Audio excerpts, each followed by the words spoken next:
Habari wapendwa, natumai wote ni wazima na kila mmoja amekuwa akipambana kuweza kuifanya afya yake kuwa salama kabisa.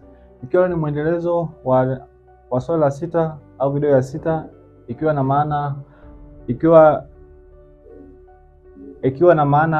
na lengo la kukumbusha wewe kufahamu mzunguko wako, lakini kwa yeye mtu wa kawaida ambaye si mwanamke kufahamu hedhi inatakiwa iweje. Inawezekana ukawa na mwenza ambaye ana maarifa ya kutosha, inawezekana na mwenza akawa hapati resources za kutosha ya kuweza kupata maarifa. Inawezekana ana simu na wewe ndio una simu, alafu bahati mbaya umepita mtandaoni umekutana na hii changamoto, au umekutana na hili darasa ambalo limekuwa likielezwa namna ambayo mwanamke anaweza kutumia hedhi yake, namna ambayo mwanamke anaweza kutumia hedhi yake kwamba ni salama au sio salama. Kuna mabadiliko ambayo yanatokea na kuweza kuchukua hatua pale ambapo utakuwa umetambua kwamba ni kitu ambacho sio salama. Lakini kama ni salama, basi ni jambo ambalo ile hofu na wasiwasi ambayo ni familia mmekuwa mkiitengeneza, au mtoto au wewe mwanamke umekuwa ukiitengeneza na haujui namna gani ya kuikabiliana nayo, basi ujue kabisa utakuwa sehemu salama kwa kuweza kufuatilia madarasa haya na kuweza kutambua ili darasa ambalo nalifundisha hapa. Na kikubwa zaidi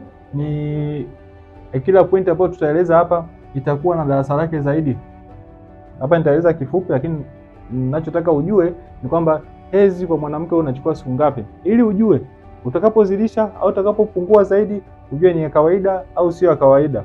Sasa nenda moja kwa moja.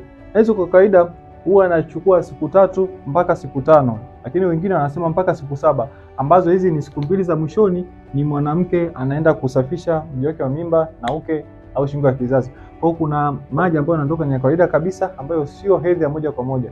Kwa hiyo hedhi ya kawaida ni siku 3 mpaka siku 5, ambao wengi wamekuwa wakienda siku 3, lakini siku ya 4 ni siku ya 5 huwa kuna maji yanatoka kusafisha mji wa mimba, ile shingo ya kizazi na uke moja kwa moja. Kwa hiyo ni jukumu ambalo wewe unapaswa kulifahamu kwamba hedhi ya kawaida ni siku 3 mpaka siku 5, na wengine huwa wameenda siku 7 kabisa, lakini range ni hapo ambao nasema. Lakini kuna watu ambao wanaenda siku 2.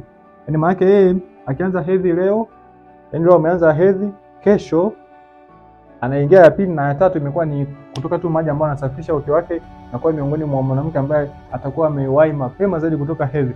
Lakini kikubwa kinachoangaliwa hapa katika hedhi na kuweza kudetermine kwamba ni hedhi ya kawaida au sio hedhi ya kawaida, kiwango cha damu kinachotoka.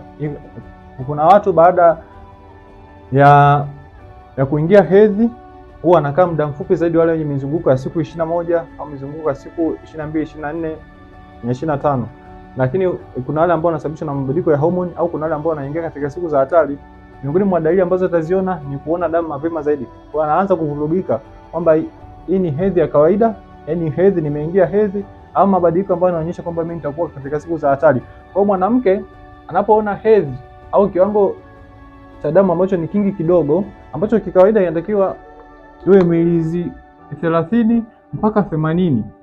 Sasa nimesema nitakuja na darasa jingine ambalo litakuwa ni la wazi za kukuonyesha namna ya kuitambua hii ni kiasi gani, au unapimaje, au kama unavaa pedi utatambuaje hii milizi hii hapa ambayo mwanamke anatakiwa kutoa, lakini inapozidi uchukue hatua gani, na inapokuwa ndogo uchukue hatua gani. Kwa hiyo kiwango cha hedhi cha damu ambacho mwanamke atakuwa anakitoa kwa mwezi husika ndio itadetermine kwamba wewe hedhi yako ni ya kawaida au sio kawaida.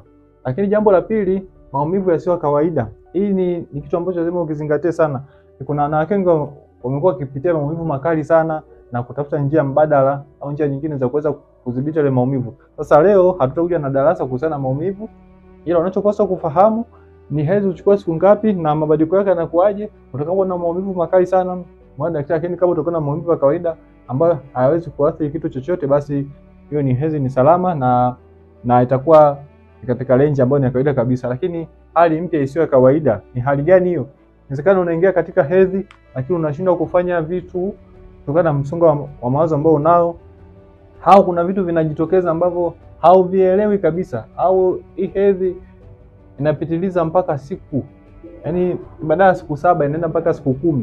Kwa hiyo hii ni hali ambayo sio kawaida, lazima uchukue hatua kabisa. Au hedhi yako imekuwa ikipita pita au imekuwa ikirukaruka kwa kila mwezi, hauelewi kabisa. Kwa hiyo lazima mzazi, au kama wewe ni mwanamke, au kama wewe ni mama, au kama wewe ni binti, au kama wewe ni msichana wa kawaida, lazima ufahamu ni kitu gani ambacho kinaweza kupelekea kwa miongoni mwa watu ambao utakuwa unapitia changamoto, hususani pale ambapo utakuwa na changamoto ya hedhi au hatua za kuchukua wewe pale ambapo utaona hedhi yako inaenda tofauti kabisa.